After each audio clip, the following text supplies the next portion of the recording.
அருமையானோடு நாங்கள் இணைந்திருப்பது சங்கமம் வானொலியின் மதிய நேர ஒலிபரப்பு. இப்பொழுதும் டொரண்டோ நேரம் 1 மணி. இந்த வேளையிலும் எங்களுடன் தேவ ஊழியர் பாஸ்டர் ஆண்டனி ஏப்ரஹாம் அவர்கள் இணைந்திருக்கிறார்.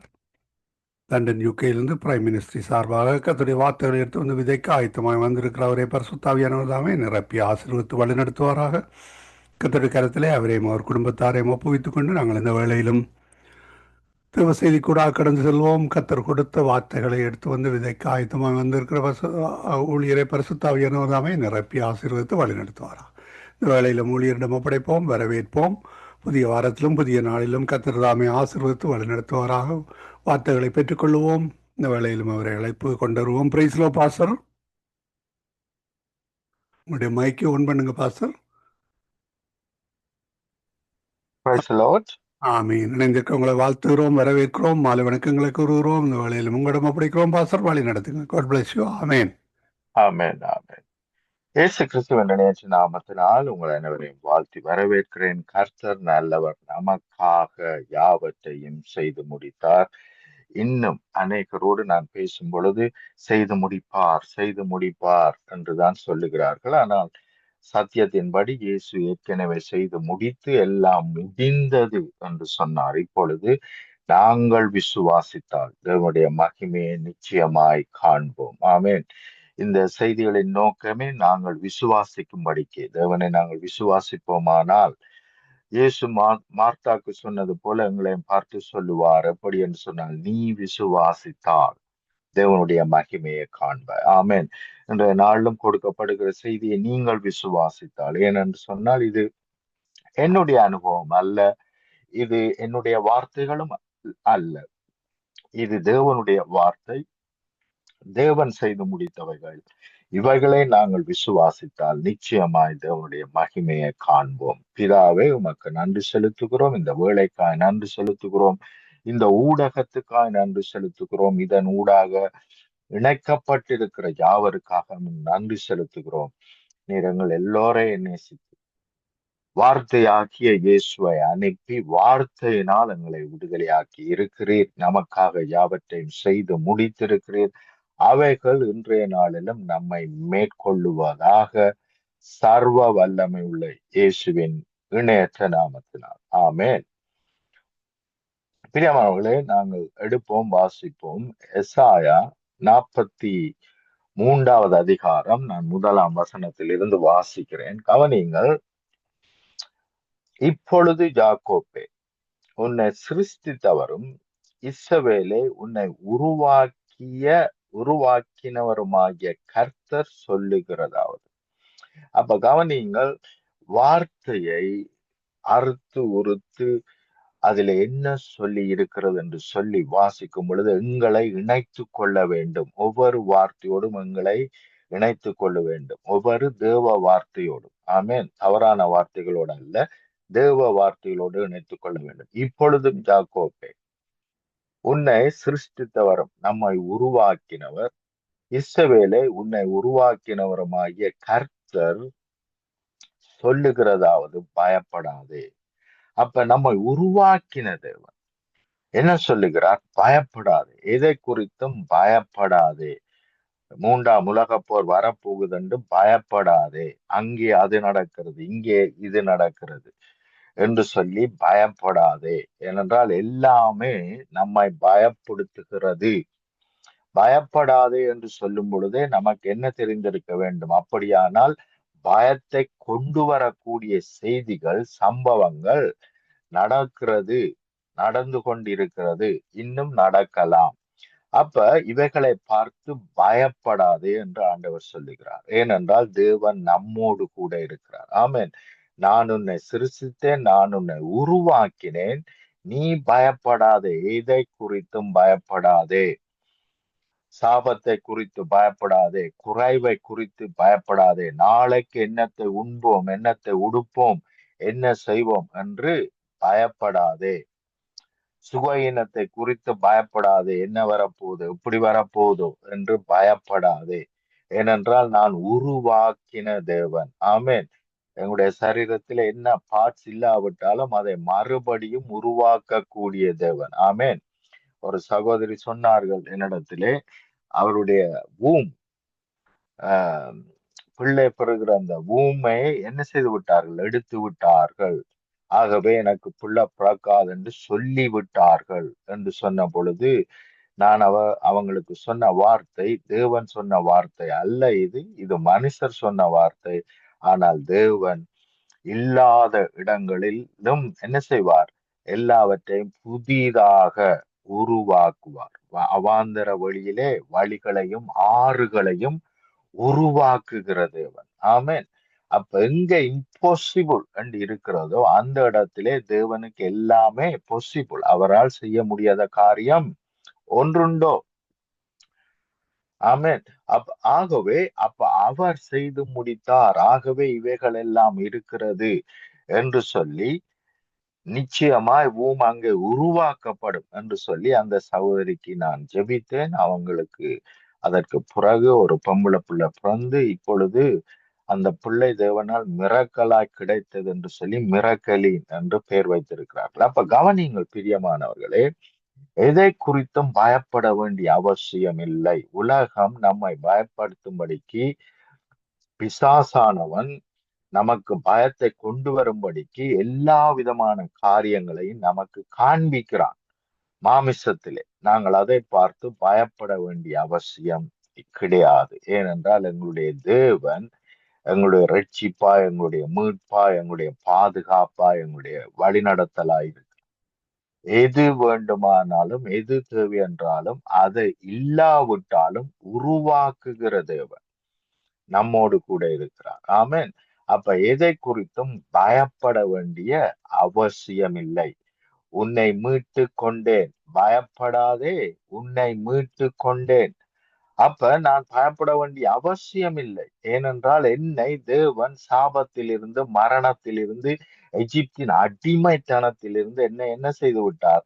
மீட்டு கொண்டு விட்டார். பிசாசின் கையிலிருந்து, பிடியிலிருந்து என்னை மீட்டு கொண்டு விட்டார். நான் எதை குறித்தும் பயப்பட வேண்டிய அவசியம் இல்லை. நான் மீட்கப்படவில்லை என்று நினைக்கிறவர்கள், எனக்கு பாதுகாப்பில்லை என்று நினைக்கிறவர்கள், என்னால் எதுவும் செய்ய முடியாது என்று தங்களை நினைக்கிறவர்கள், தங்களுடையவைகளை நினைக்கிறவர்கள் தான் பயப்படுவார்கள். ஆனால் தேவன் எனக்கு எல்லாமாய் இருக்கிறார். என்னுடைய பாதுகாப்பாய், என்னுடைய சப்ளாய், எனக்கு தேவையான எல்லாவற்றையும் அவர் எனக்கு கொடுக்கிறவராய், என்னுடைய தேவைகளை சந்திக்கிறவராய், என்னுடைய வாழ்க்கையில வெற்றி சிறக்கிறவராய், தடைகளை உடைத்து வழிகளை ஓப்பன் பண்ணுகிறவராய், திறந்த வாசலை எப்பொழுதும் எனக்கு முன்பாக வைத்திருக்கிறவராய் அவர் இருக்கிறார். ஆமென். அப்படிப்பட்ட தேவன் என்னை பயப்படாதே என்று சொன்னது மாத்திரமல்ல, அந்த பயத்திலிருந்து உன்னை மீட்டு கொண்டேன். இன்றைக்கு அநேக வேளைகளிலே மற்றவர்களோடு பேசும் பொழுது எங்களுடைய குறைவுகளை குறித்து நாங்கள் பேசும்போது அவங்க ஒரு வேளை சொல்லலாம், பயப்படாதீங்கோ, கவலைப்படாதீங்கன்னு சொல்லலாம். ஆனால் அவர்களால் நம்மை மீட்க முடியாது.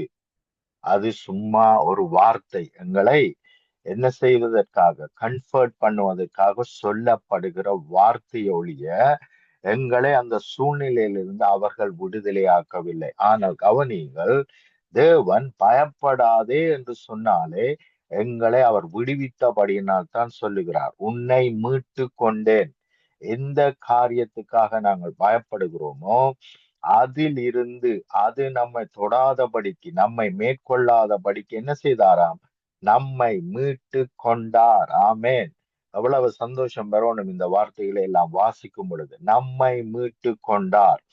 ஆகவே நாங்கள் கவலைப்பட வேண்டிய அவசியம் இல்லை. நம்மை பாதுகாக்கிற தேவனாய் இருக்கிறார். ஆமேன். ஆகவே நாங்கள் எதை குறித்தும் கவலைப்பட வேண்டிய அவசியம் இல்லை. அதனால் தான் சொல்லுகிறார், நாளைய குறித்து கவலைப்படாதே. எண்ணத்தை உண்போம், எண்ணத்தை உடுத்துவோம், என்னத்தை செய்ய போகிறோம் என்று கவலைப்படாதே. உன்னை பெயர் சொல்லி அழைத்தேன், நீ என்னுடையவன். கவனியுங்கள், தேவனுக்கு நம்முடைய பெயர் தெரியும்.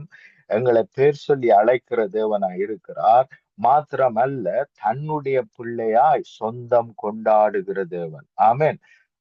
என்னுடைய பிள்ளையாய் இருக்கிறாய், நீ என்னுடையவன் என்று சொல்லும் பொழுதே அவருடையவைகள் எல்லாம் எங்களுடையது என்று அவர் சொல்லுகிறார். நீ கவலைப்பட வேண்டாம், என்னுடையவைகள் எல்லாம் உன்னுடையவைகளா இருக்கிறது. ஆமென். உன்னை பெயர் சொல்லி அழைத்தது மாத்திரமல்ல, நீ என்னுடையவன். அப்ப அனுதினமும் நாங்கள் தேவனை கொண்டாடுவோமானால், நான் அவருடையவன், அவர் என்னுடையவர் என்று சொல்லி நாங்கள் தியானித்து அனுதினமும் நாங்கள் சந்தோஷப்பட வேண்டும். கடந்த நாட்களிலே பார்த்தோம், தேவன் செய்து முடித்தார் என்ற ரெஸ்டிலே நாங்கள் எங்களுடைய நாட்களை, எங்களுடைய நேரங்களை கழிக்க வேண்டும், ஆரம்பிக்க வேண்டும். ஒரு நாளை ஆரம்பிக்கும் பொழுதே முதல் நாள் இரவு முழுக்க தூங்கி ரெஸ்டில இருந்துதான் நாங்கள் ஆரம்பிக்கிறோம். ஆகவே இந்த ரெஸ்டிலே நாங்கள் இருக்க வேண்டும். அவர் செய்து முடித்தார், அவர் எங்களை உருவாக்கின தேவன், அவர் எங்களை மீட்டு கொண்ட தேவன், அவர் என்னுடையவராய், நான் அவருடைய பிள்ளையாய் இருக்கிறேன் என்ற எண்ணத்திலே நாங்கள் வாழ வேண்டும். ஆமென்.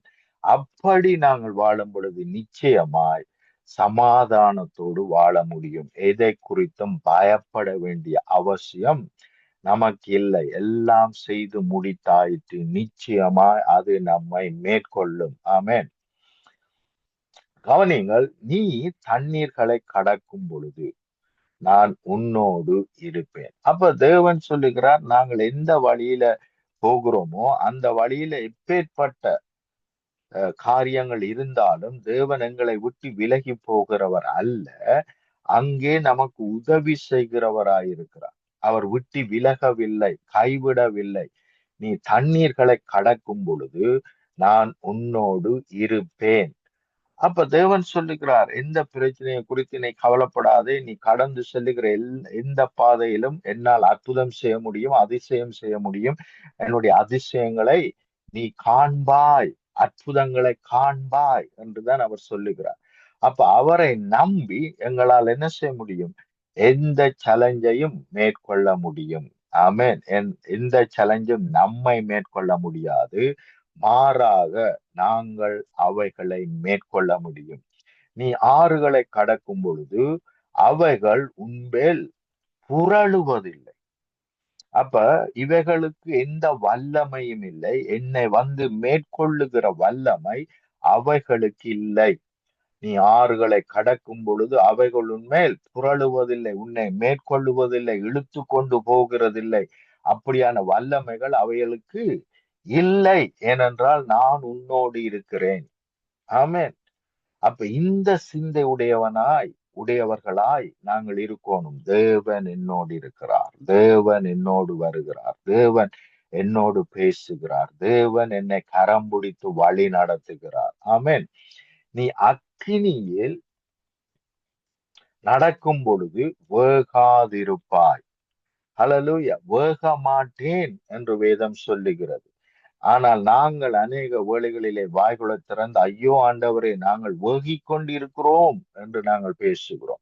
ஆனால் தேவன் சொல்லுகிறார், நான் உன்னோடு இருக்கிறபடினால் அக்கினி ஜுவாலையில் நீ நடக்கும் பொழுது வேகாதிருப்பாய். அக்கினி ஜுவாலை உன் பேரில் பற்றாது. இது எவ்வளவு உண்மையான அனுபவம். சாத்ராக், மேஷாக், ஆபேத்நேகோட வாழ்க்கையில இதை பார்க்கிறோம். அக்கினி அவர்களை பற்றி பிடிக்க முடியவில்லை.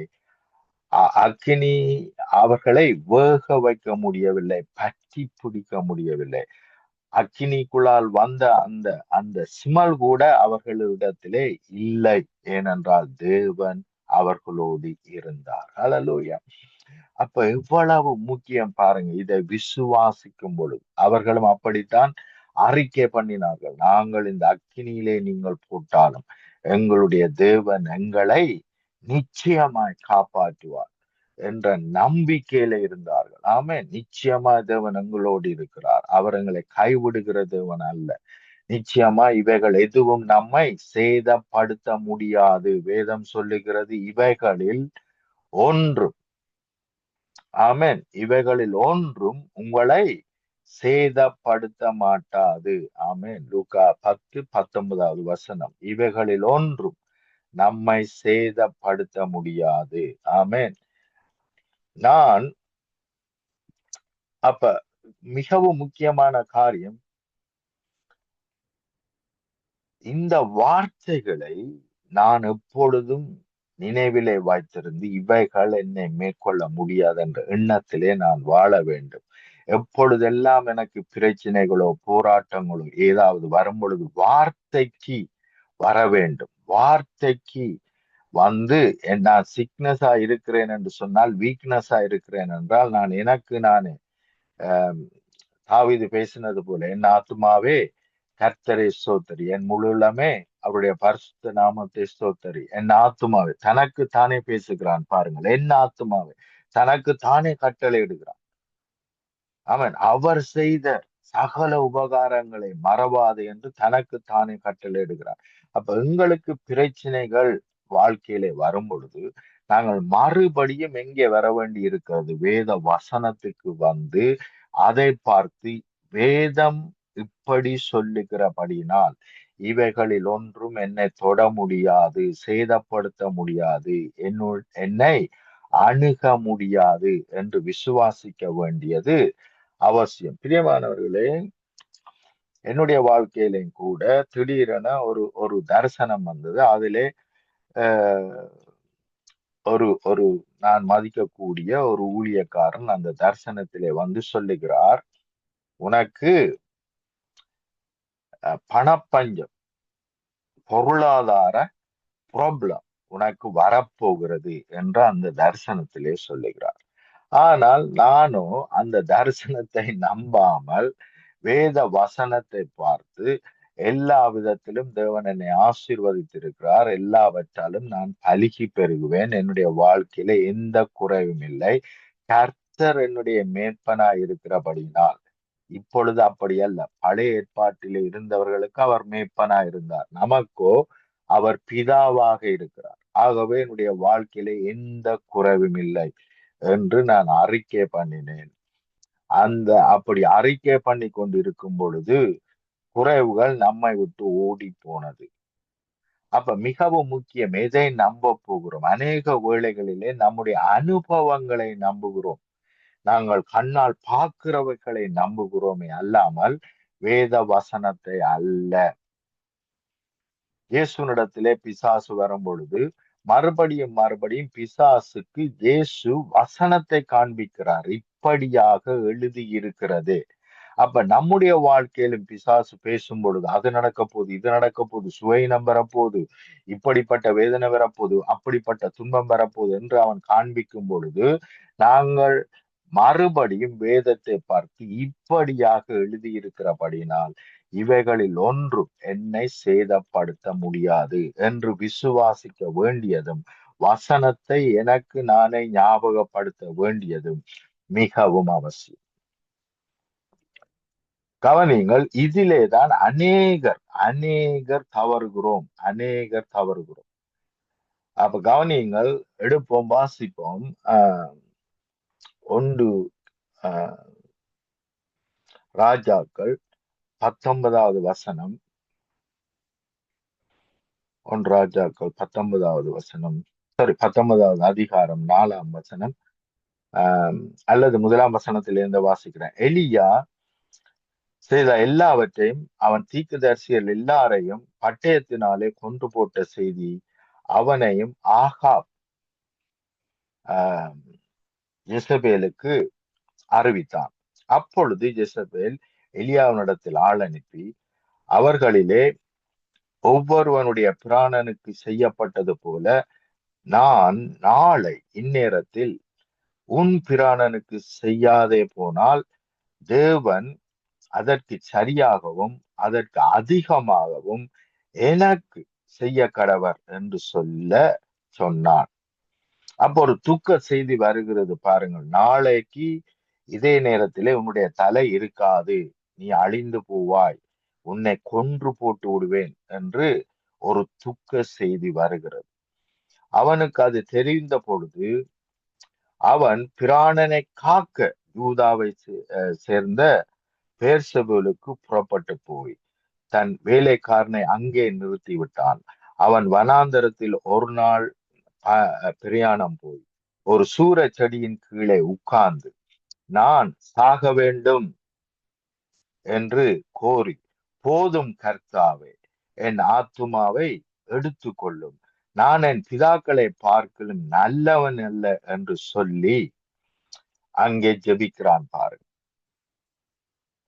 அப்ப எவ்வளவு ஒரு பிரச்சனை, ஒரு தவறான செய்தி நம்மை நோக்கி வரும் பொழுது வேத வசனத்தை நாங்கள் பார்க்காமல் இப்பொழுதுதான் வானத்திலிருந்து என்ன செய்கிறார் எலியா? நெருப்பை அழைத்து அங்கே இருக்கிற எல்லாவற்றையும், பலிகள் எல்லாவற்றையும் பேர்ன் பண்ணுகிறார். அத்தனை பாகாலுடைய தீர்க்கதரிசிகளையும் கொன்று போடுகிறார். அவ்வளவு வைராக்கியம் உள்ளவர்.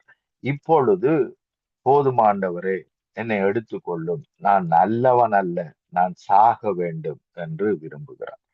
அப்ப இங்கேதான் ப்ராப்ளம் இருக்கிறது. நான் தேவனுடைய பிள்ளை, யாரும் என்னை சாகடிக்க முடியாது, எவருக்கும் அந்த வல்லமை இல்லை, தேவன் என்னோடு இருக்கிறார், யாரை குறித்தும் நான் பயப்பட வேண்டிய அவசியம் இல்லை. ஆனால் இங்கே பார்க்கிறோம், அவர் பயப்படுகிறார், சாக வேண்டும் என்று ஜெபிக்கிறார் என்று பார்க்கிறோம். அப்ப ப்ராப்ளத்தை பார்த்து நாங்கள் பயப்பட வேண்டிய அவசியம் இல்லை. தேவன் நம்மோடு இருக்கிறபடினால் நாங்கள் எப்பொழுதும் வெற்றி சிறக்கிறவர்கள். தேவன் அந்த வெற்றியை நமக்கு கொடுத்திருக்கிறார். தேவன் எங்களுடைய பாதுகாப்பா இருக்கிறார். அப்ப இவைகளை நாங்கள் தியானிக்காமல், நாங்கள் வசனத்தை தியானிக்காமல், நாங்கள் என்ன செய்கிறோம்? விசனத்தை தியானிக்கிறோம், தவறான காரியங்களை தியானிக்கிறோம். அதனால் நமக்கு என்ன வருகிறது? விசனம் வருகிறது. அதனால் அவர் அப்படியாக பேசுகிறார். அப்ப தேவன் எப்பேற்பட்டவர் என்பதை அறியாமல் என்னை பாதுகாக்கிற தேவன். எனக்கு விரோதமா என்ன வந்தாலும் அது என்னை மேற்கொள்ள முடியாது. அல்லேலூயா. சங்கீதம் 131 அதிகாரம் 2 வசனத்திலிருந்து நான் வாசிக்கிறேன். நான் கர்த்தரை நோக்கி, நீர் என் அடைக்கலம், என் கோட்டை, என் தேவன், நான் நம்பி இருக்கிறவர் என்று சொல்லுவேன். அடைக்கலம் என்றால் உங்களுக்கு தெரியும். அடைக்கல பட்டணத்தை குறித்து நீங்கள் அறிந்திருப்பீர்கள். அடைக்கல பட்டணத்துக்குள்ளே ஒருவன் ஓடி வருவானானால், அங்கே வந்து தஞ்சம் கூறுவானானால், யாரும் அவனை கொலை செய்யவோ அவனுக்கு தீங்கி செய்யவோ முடியாது. அப்ப தேவன் என்னுடைய அடைக்கலமா இருக்கிறார். நீர் என் அடைக்கலம், என் கோட்டை. ஒரு கோட்டைக்குள்ளே ஒருவன் ஓடி போய் கதவை மூடி விடுவானானால் அந்த கோட்டைக்குள் என்ன செய்ய முடியாது? எனிமி வர முடியாது. அப்ப அப்பேற்பட்ட கோட்டையாக நீர் இருக்கிறீர். நான் தங்குகிற, அல்லது நான் பதுங்கி இருக்கிற, அல்லது நான் பாதுகாப்புக்குள்ளே, கோட்டை என்கின்ற பாதுகாப்புக்குள்ளே நான் வந்து விட்டேன். என் கோட்டை, என் தேவன், நான் நம்பி இருக்கிறவர் என்று சொல்லுவேன். அவர் உன்னை வேடனுடைய கண்ணிக்கும் பாழாக்கும் கொள்ள நோக்கும் தப்புவிப்பார். அப்ப கவனிங்கள், கொள்ளனை கூட என்ன செய்ய முடியாது, அதாவது கண்ணால் பார்க்க முடியாத எந்த கோட்டைக்குள்ளும்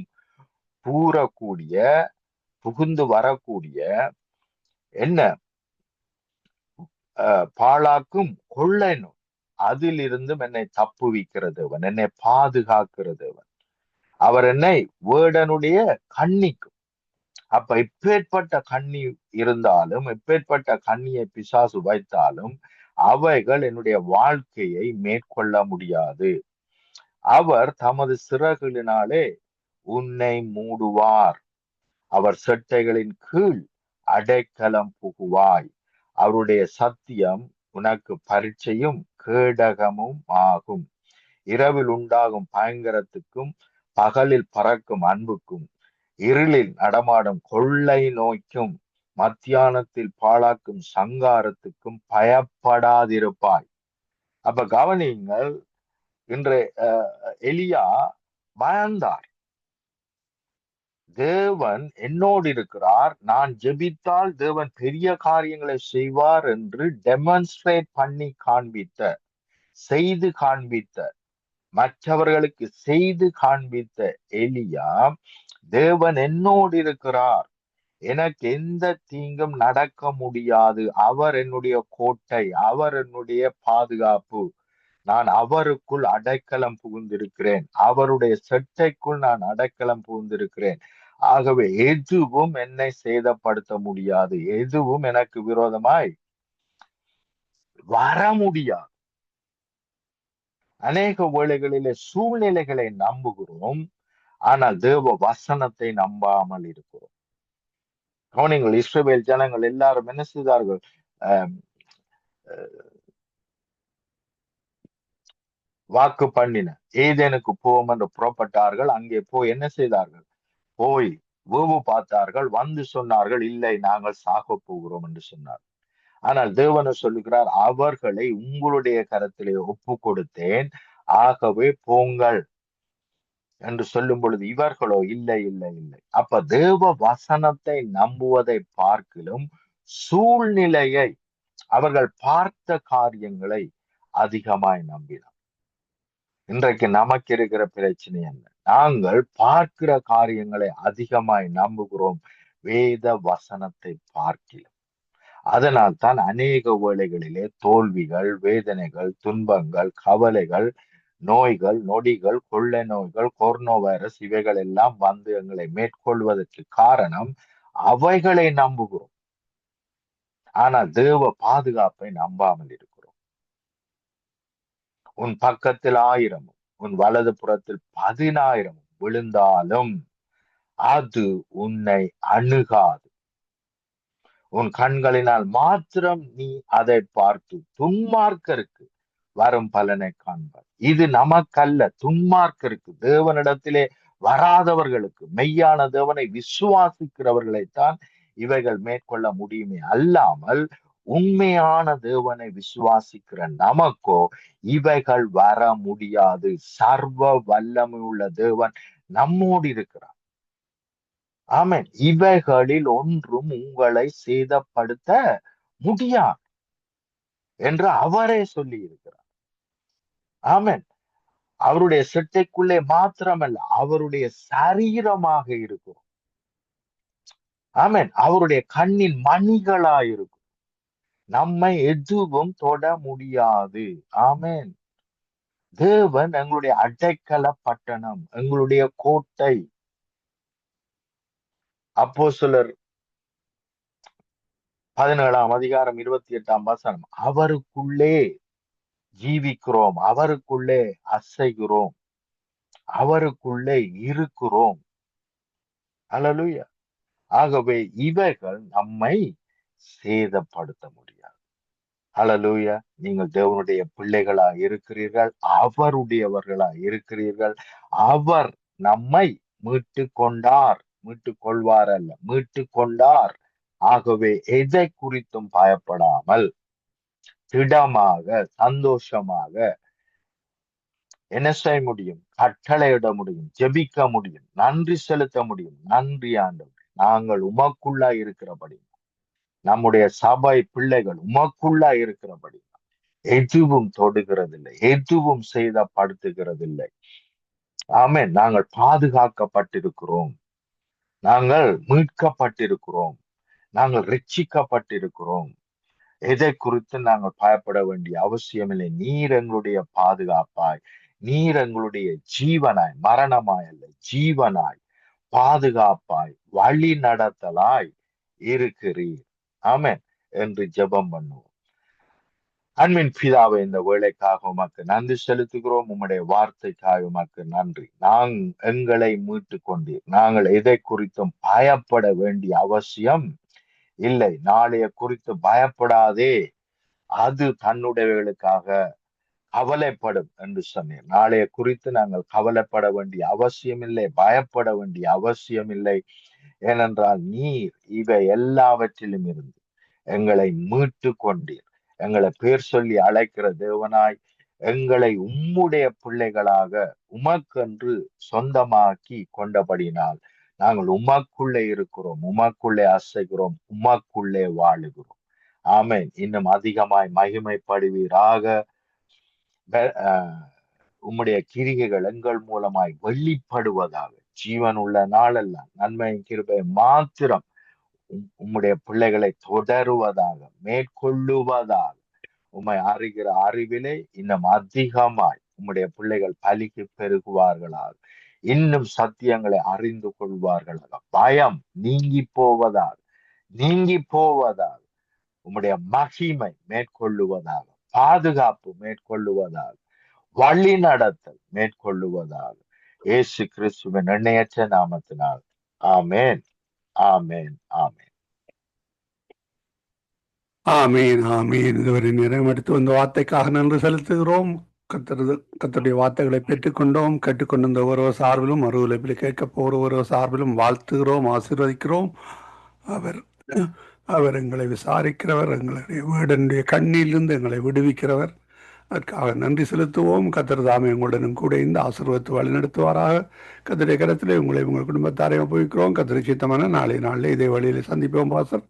அதுவரையும் தேவசமாக கூறுகிறோம், வாழ்த்துகிறோம், ஆசீர்வதிக்கிறோம். கர்த்தருடைய நாமம் ஒன்றே மகிமைப்படுவதாக. ஊழியங்களையும் குடும்பத்தாரையும் வாழ்த்துகிறோம், ஆசீர்வதிக்கிறோம். God bless you pastor. ஆமேன். ஆமென். அருமையானவர்கள், இதுவரை நேரம் எங்களுடன் ஊழியர் பாஸ்டர் ஆண்டனிசில் ஏப்ரஹாம் அவர்கள் லண்டன் யூகேலிருந்து பிரைம் மினிஸ்டர் சார்பாக இணைந்து கர்த்தருடைய வார்த்தைகளை விதைத்திருக்கிறார். கர்த்தர் தாமே அவருடனும் கூட இருந்து ஆசீர்வதித்து வழிநடத்துவாராக. கர்த்தருடைய கரத்திலே அவரையும் குடும்பத்தாரையும் சபையும் ஒப்புவித்துக் கொண்டு நாங்கள் திரும்பமாக நாளே சந்திப்போம். இதை கேட்டுக்கொண்டிருந்த ஒரு சார்பிலும் அதே வேளையிலே மறு ஒலிப்பிலே ஃபேஸ்புக், யூடியூப், ட்விட்டர் கூடாக பார்க்க போகின்ற கேட்க போகின்ற ஒரு சார்பிலும் வாழ்த்தி கொண்டு நாங்கள் இந்த வேளையிலும் விடைபெறுவோம். அடுத்த நிகழ்ச்சி கூட கடந்து செல்வோம். நன்றிகளையும் வாழ்த்துக்களும் pastor. God bless you. Amen.